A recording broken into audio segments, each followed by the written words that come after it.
আল্লাহ রাসূল সাল্লাল্লাহু আলাইহি ওয়াসাল্লাম বলেন শ্রেষ্ঠ মানুষ হলো তারা যাদের বয়স বেশি আমলও বেশি।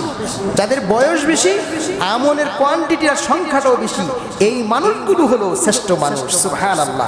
একজন বেদুইন লোক আল্লাহ রাসূল সাল্লাল্লাহু আলাইহি ওয়াসাল্লামের কাছে এসে বলেন, ইয়া রাসূলুল্লাহ, মান খায়রুন নাস, মানুষের মধ্যে কোন মানুষটা উত্তম?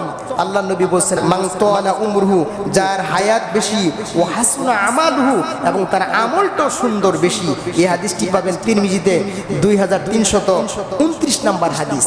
অর্থাৎ যাদের আমল বেশি, হায়াত বেশি, আমলও বেশি, এই মানুষগুলো হলো শ্রেষ্ঠ মানুষ।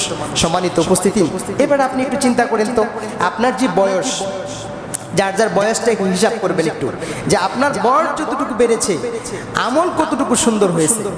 কয়টা আমল আছে আপনার, যে আমলগুলো কোরআন এবং হাদিসের দৃষ্টিতে প্রমাণিত, কোরআন এবং সহিহ হাদিসের আলোকে প্রমাণিত, এই টাইপের কয়টা